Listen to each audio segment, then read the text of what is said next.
Dr. Breno, então terapia de reposição hormonal é indicado para todas as mulheres? Excelente pergunta. Toda mulher que não tem contraindicação merece a terapia de reposição hormonal. Por isso que é muito importante, se a mulher tem 40 anos ou mais, passar por uma avaliação metabólica e hormonal completa para a gente avaliar, ver se ela não tem nenhuma contraindicação e se não tiver, vai iniciar a terapia de reposição hormonal, porque foi como a gente falou desde o início, né? Não é só para tratar sintomas, mas é para prevenção de várias doenças. Doença cardiovascular. Então é muito importante essa prevenção com a terapia de reposição hormonal. Doutor, e testosterona causa problemas cardiovasculares ou é um mito? É um mito, mas eu vou explicar por quê. Quando a gente pensa em terapia de reposição hormonal com testosterona, a gente deve levar em conta, né? Seja para o público masculino ou feminino. Começar pelo público masculino. A gente sabe que um homem que tem hipogonadismo, ou seja, uma deficiência de testosterona, ou um paciente que utiliza testosterona em dose suprafisiológica, esses dois grupos de pacientes aumentam o risco cardiovascular. Então, eles sim vão ter piora de parâmetros metabólicos, vão ter a chance de ter um infarto e até um AVC. Quando eu falo de reposição hormonal, é devolver para aquele paciente, seja pela causa que for, que ele está tendo uma deficiência, devolver a testosterona dele para níveis fisiológicos. Então ele vai circular entre 300 e 1000 nanogramas por decilitro. Mas várias evidências científicas mostram que esse paciente seria o adequado circular no quartil superior, entre 750 e 1000 nanogramas por decilitro. Porque a gente tem uma literatura muito recente mostrando que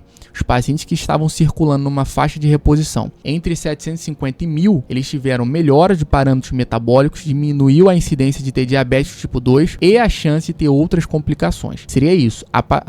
Quando a gente pensa em risco cardiovascular, teria para um paciente que tem deficiência de testosterona e um paciente que faz doses suprafisiológicas. O paciente em reposição não aumenta o risco cardiovascular. Inclusive, o paciente em dose de reposição de testosterona melhora o risco cardiovascular dele. Para os homens, qual que seria a dose ideal de testosterona? O valor ideal de testosterona para um homem seria circular entre 300 e 1000 nanogramas por decilitro. Porém, quando eu estou fazendo uma reposição hormonal, eu levo em conta a maior literatura médica que a gente tem no momento. Então, quando a gente vai comparar, por exemplo, se eu dosar o exame de sangue de um paciente aqui no Brasil, muitos laboratórios vão colocar um corte de 300, 250 até mais ou menos 750, 800. Isso vai variar de laboratório. Quando a gente vai para os Estados Unidos, a gente vê que esse valor aumenta um pouco mais. Então, ele vai colocar como uma faixa de normalidade um limite superior de 1000 a 1200. E aí o paciente pode se perguntar, então qual é o valor que eu tenho que ter da minha testosterona em reposição ou um paciente que é jovem e saudável? Quando a gente está falando de reposição hormonal com testosterona, num paciente que tem deficiência de testosterona,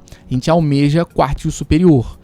Quando a gente olha, as evidências científicas mais modernas mostram que quando o paciente flutua nesse nível de testosterona, ele vai ter melhora de parâmetros metabólicos, melhora de parâmetros que corroborariam para uma síndrome metabólica, ele vai ter menor incidência de desenvolver diabetes tipo 2, então eu quero colocar meu paciente nesse nível de flutuação de testosterona. Falando sobre qualidade de vida, muitas mulheres sofrem com a tensão pré-menstrual, a famosa TPM. Quais são as estratégias que a medicina tem hoje para o manejo dessa situação? Excelente pergunta. A gente tem várias estratégias quando a gente pensa em TPM e até mesmo na TDPM. Então eu vou falar uma estratégia hormonal que eu lido muito no dia a dia. Muitas mulheres chegam no meu consultório com esse relato de TPM muito intenso, uma TDPM. Fala, doutor, quando eu tô nesse período pré-menstrual, eu não consigo fazer nada. Eu não quero ter relação com meu marido, eu não quero trabalhar, eu não quero fazer nada, eu não quero cuidar dos meus filhos. E aí a gente vê que isso é algo que compromete o dia a dia dessa paciente. Então, uma estratégia hormonal que a gente pode lançar mão seria o implante de gestrinona. É uma excelente escolha. Por quê? A gestrinona, ela não inibe o eixo, mas ela diminui essa oscilação hormonal, seja do estradiol, seja da progesterona, e mantém níveis baixinhos ali. Então, essa mulher, os sintomas que ela tem é pela oscilação hormonal. Se eu estabilizo essa oscilação, essa mulher melhora os sintomas e ela me agradece muito depois. Então, é muito importante a gente conhecer o mecanismo de ação do hormônio,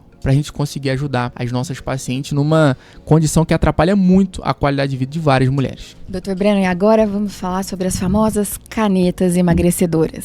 É possível emagrecer com saúde fazendo uso de alguma delas, seja o Ozempic, o Wegovy ou o Mounjaro? Com toda certeza. Quando a gente pensa em emagrecimento saudável e sustentável a longo prazo, as medicações, ou seja, a terapia medicamentosa auxilia muito nesses pacientes que precisam da medicação. Então, tem até um estudo da ABESO de 2016, que é a Associação Brasileira de Estudo para Obesidade e também da Síndrome Metabólica, mostrando lá no 5H que pacientes que fizeram somente mudança do estilo de vida, atividade física e dieta, foi ineficaz na maior parte dos pacientes esse tipo de mudança. Ou seja, não é que a mudança foi ineficaz, mas somente essa mudança não foi o suficiente para esse paciente emagrecer ou perder peso e manter esse peso perdido, que é muito importante. Então, as terapias medicamentosas chegaram para revolucionar o tratamento da obesidade e a gente tem que lançar mão, sim, dessas medicações. E por que é tão difícil, doutor, para um paciente conseguir manter a longo prazo essa perda de peso?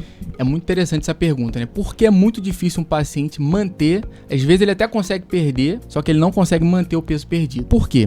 Primeira coisa, o paciente quer emagrecer sem um acompanhamento médico especializado. Então o que acontece? À medida que você perde peso, independente de perder massa magra ou não, o corpo ele faz adaptações neuroendócrinas para fazer você ter o reganho de peso. Então, uma das adaptações é a termogênese adaptativa. O que seria a termogênese adaptativa? O corpo ele diminui a taxa metabólica basal. Esse paciente começa a liberar hormônios, como por exemplo a grelina vai lá no núcleo arqueado do hipotálamo. Lá no núcleo arqueado, ela estimula uma via orexígena. Ela aumenta neuropeptídeo Y e AGRP. Eles diminuem a saciedade, eles também diminuem o gasto energético basal.